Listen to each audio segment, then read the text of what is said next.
পশ্চিমবঙ্গের মুখ্যমন্ত্রী শুভেন্দু অধিকারীকে হত্যা চেষ্টার অভিযোগে বর্ধমান রেনেসা হাউজিং থেকে গ্রেপ্তার করা হয়েছে হামিদ মণ্ডল নামের এক ব্যক্তিকে। সকালে বর্ধমান পুলিশের সাথে অভিযানে অংশ নেয় এসটিএফ সদস্যরা।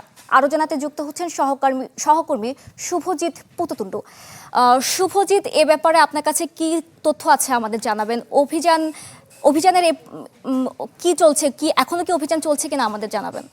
নগদ নিয়ে এলো হার না মানা হার অফার। সর্বনিম্ন 10,000 টাকা রেমিটেন্স নগদে পাঠালে থাকছে স্বর্ণের হার জেতার সুযোগ। পোশাক অত্যন্ত সংবেদনশীল একটি বিষয়, কারণ আপনার মনে থাকবে যে পশ্চিমবঙ্গ বিধানসভার নির্বাচনের রেজাল্ট বেরিয়েছিল মে মাসের 4 তারিখ। 5 তারিখ রাতের বেলা শুভেন্দু অধিকারী আত্মসহায়ক চন্দ্রনাথ রথ তিনি খুন হন এবং পয়েন্ট ব্ল্যাঙ্ক রেঞ্জ থেকে তার মাথায় গুলি করা হয়, তার শরীরে বিভিন্ন অংশে গুলি করা হয় এবং তিনি ঘটনাস্থলে নিহত হন।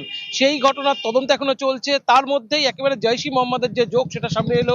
সেখানে বলা হচ্ছে জৈশ ই মোহাম্মদের যে জঙ্গি সংগঠন, কাশ্মীরের জঙ্গি সংগঠন, তারই শাখা সংগঠন, তারা মূলত শুভেন্দু অধিকারীকে খুনের যে চেষ্টা তারা করছিল মূলত পশ্চিমবঙ্গের থেকে প্রায় 150 কিলোমিটার দূরে বর্ধমানে একটি রেনেসা নামক আবাসন, সেই আবাসনে ফ্ল্যাট ভাড়া করেছিলেন এই জঙ্গি। মূলত দুজন ছিলেন, তার মধ্যে অভিযানের সময় একজন পালিয়ে যান এবং একজন ধরা পড়েন। এই জঙ্গি সংগঠনের যে সদস্য বলা হচ্ছিল শুভেন্দু অধিকারী যে ব্যক্তিগত তথ্য, অর্থাৎ তিনি কোন গাড়িতে উঠছেন, তিনি কিভাবে যাচ্ছেন, কোন গাড়ি থেকে তিনি কখন নামছেন, কখন উঠছেন এবং তার গাড়ির চালক কে থাকছে, গাড়ি কোন জায়গাটায় পার্কিং হচ্ছে, এই সব তথ্য নেওয়া হচ্ছিল। শুধু শুভেন্দু অধিকারী নয়, শুভেন্দু অধিকারীর মন্ত্রিসভার আরো একজন সদস্য উমেশ রায়, তারও কিন্তু গতিবিধির উপর নজর রাখা হচ্ছিল এবং এই দুজনের গতিবিধি, যেদিকে তারা যাচ্ছিলেন তার লাইভ লোকেশন ক্ষণে ক্ষণে তারা কাশ্মীরে পাঠাচ্ছিলেন এবং জঙ্গি সংগঠনগুলোর হাতে পাঠাচ্ছিল। বলা হচ্ছে এই যে জঙ্গি সংগঠনের সদস্য ধরা পড়েছে তিনি মূলত কাশ্মীরের আইএসআই হয়ে কাজ করছে। পাকিস্তানে গেছিলেন, পাকিস্তানে ট্রেনিং প্রাপ্ত এবং পাকিস্তান থেকে তিনি আইএসআই ছাড়াও বিভিন্ন জঙ্গি সংগঠনের সাথে তার বিভিন্ন যোগসাজশ রয়েছে এবং এই যে যোগসাজশের যে গোটা পরিকল্পনা সেটা আইএসআই জানতে পারে, এই ভারতের জানতে পারে এবং ভারতের গোয়েন্দা সংস্থার তরফ থেকে কিন্তু তাদের এই এসটিএফ কে জানানো হয়। এসটিএফ মূলত স্থানীয় পুলিশ প্রশাসনকে সঙ্গে নিয়ে তারা অভিযান পরিচালনা করে। আজ সকাল 8টায় যখন অভিযান পরিচালনা করে সেই সময় মূলত এক জঙ্গি যাকে যে পালিয়ে যায় তার খোঁজে কিন্তু এই মুহূর্তে বর্ধমান শহর জুড়ে তল্লাশি চলছে। পাশাপাশি যে জঙ্গি এই মুহূর্তে পুলিশের হাতে রয়েছে তাকে আজ বর্ধমান আদালতে তোলা হয়, তাকে 14 দিনের হেফাজতে পাওয়া গিয়েছে এবং তাকে জিজ্ঞাসাবাদ করে জানার চেষ্টা চলছে মূলত আর কি কি তথ্য তিনি জানেন। যেটা জানা যাচ্ছে পুলিশ সূত্রে আরো একাধিক বিস্ফোরক তথ্য পুলিশের কাছে তাদের কিন্তু রয়েছে, কিন্তু পুলিশ এখনো পর্যন্ত সব তথ্য জানাচ্ছে না।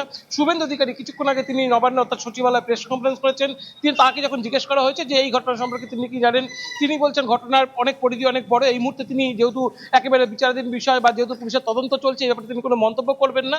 তবে তিনি এই গোটা ঘটনা সম্পর্কে তিনি বলছেন আগামীকাল এসটিএফ প্রেস কনফারেন্স করবে বা পুলিশের ডিজিপি তারা কিন্তু সেখানে থাকবেন এবং তারা এই গোটা ঘটনার ব্রিফ করবেন। তবে একটা জিনিস পরিষ্কার, যেভাবে শুভেন্দু অধিকারী আত্মসহায়ক খুন হয়েছে এবং তারপরে সেই তদন্তের যে জট সেটা এখনো পর্যন্ত পুলিশ খুলতে ব্যর্থ হয়েছে, সেটা এখনো তদন্ত প্রক্রিয়া চলছে। তারপর শুভেন্দু অধিকারীর এই যে খুনের ব্যাপারে তাকে যে খুন করার যে চক্রান্ত সেই বিষয়ে কিন্তু পশ্চিমবঙ্গ জুড়ে বেশ আলোড়ন করেছে এবং এই ব্যাপারে যে তদন্ত প্রক্রিয়া সেটা কিন্তু বেশ জোরে সোরে এগিয়ে যাচ্ছে। শুভজিৎ, আপনাকে ধন্যবাদ।